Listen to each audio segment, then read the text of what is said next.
हमारे चैनल में आपका स्वागत है।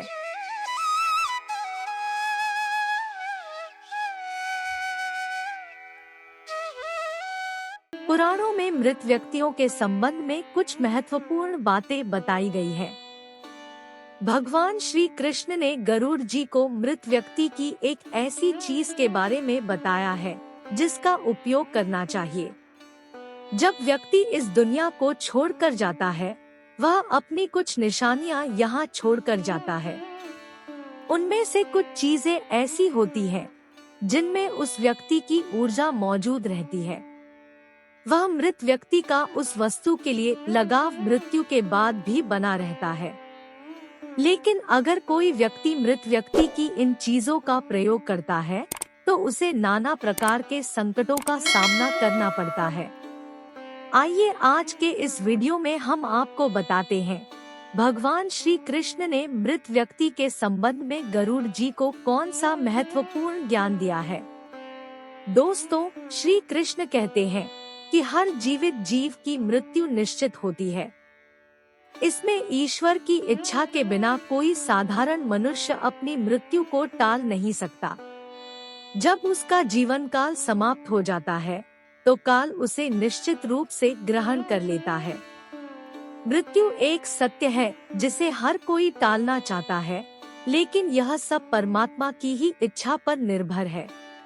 ईश्वर की आज्ञा के बिना मनुष्य की आत्मा अपने शरीर को त्याग कर देती है और अपने कर्मों के अनुसार फल प्राप्त करती है।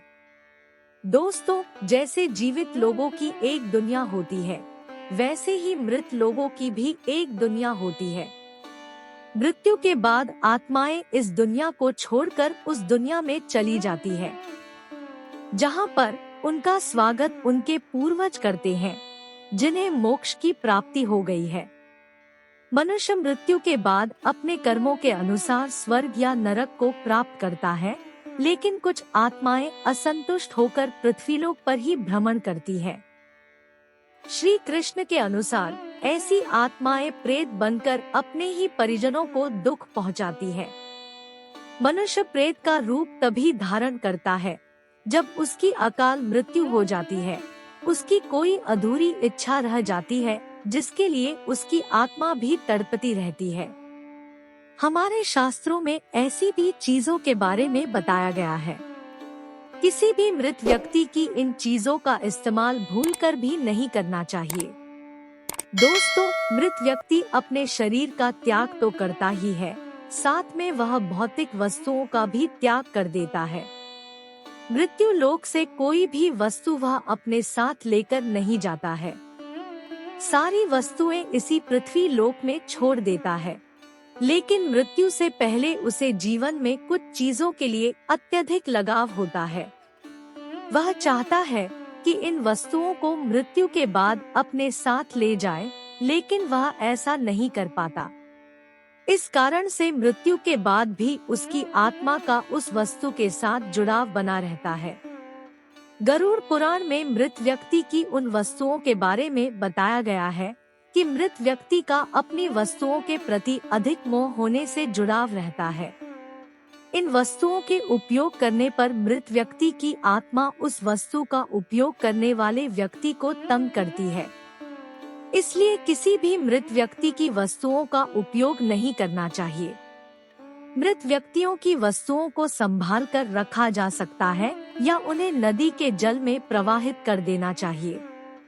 सबसे उत्तम होता है मृत व्यक्तियों की वस्तुओं को दान कर देना, ताकि उनकी आत्मा को शांति मिले।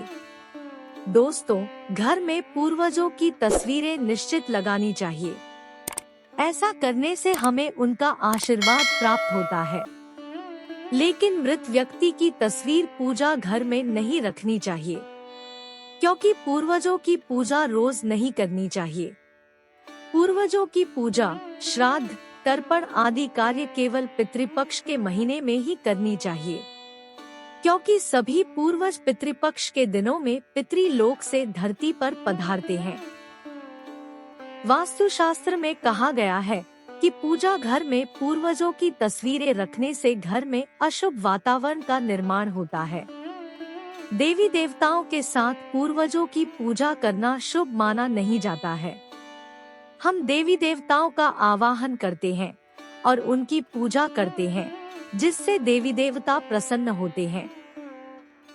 पितृगण और देवताएं पूजा से तृप्त नहीं होते हैं। उनकी तृप्ति के लिए श्राद्ध, तर्पण आदि कार्य करने पड़ते हैं, अन्यथा वे नाराज हो जाते हैं। पूर्वजों की तस्वीरें लगाते समय ध्यान में रखें कि पूर्वजों के चित्र हमेशा ही प्रसन्न मुख वाले होने चाहिए, जिनके दर्शन करने पर मन में उनके प्रति प्रेम और विश्वास बढ़े। क्रोधी अवस्था वाली अथवा दुखी अवस्था वाली तस्वीरें या चित्र नहीं लगाने चाहिए। ऐसी तस्वीरों से घर में नकारात्मक वातावरण का निर्माण होता है। साथ ही छोटे बालक उन तस्वीरों को देखकर डरते हैं और उनके मन में पूर्वजों के प्रति द्वेष की भावना का निर्माण होता है।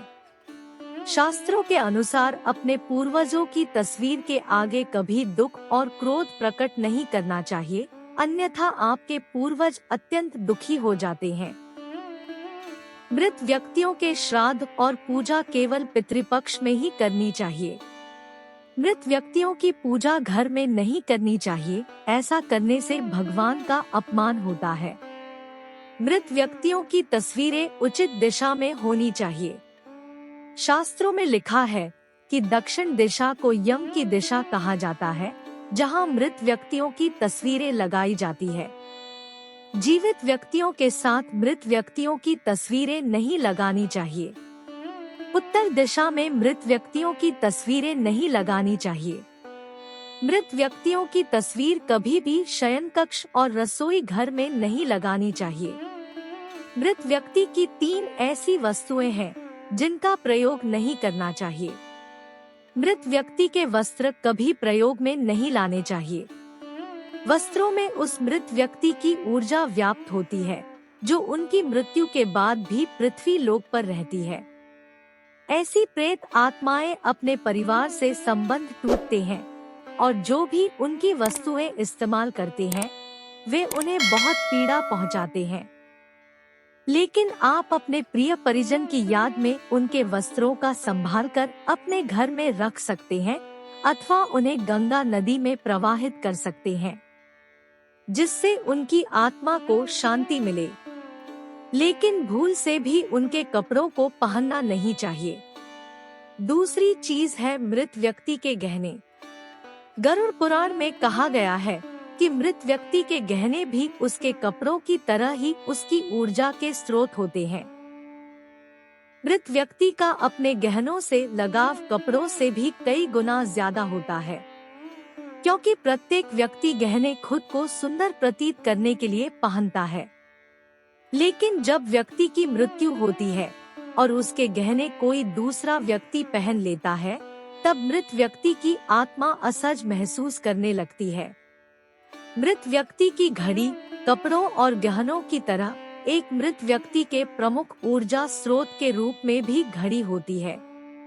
गरुड़ पुराण में घड़ी के बारे में विस्तार से नहीं कहा गया है, लेकिन अनेक ज्योतिष शास्त्र इसका बताते हैं कि मृत व्यक्ति की घड़ी भी उससे जुड़ाव का कार्य करती है। ऐसे ही वीडियो देखने के लिए हमारे वीडियो को लाइक और चैनल को सब्सक्राइब करके बेल आइकन को दबा दें, ताकि हमारा हर वीडियो का नोटिफिकेशन आपको मिलती रहे।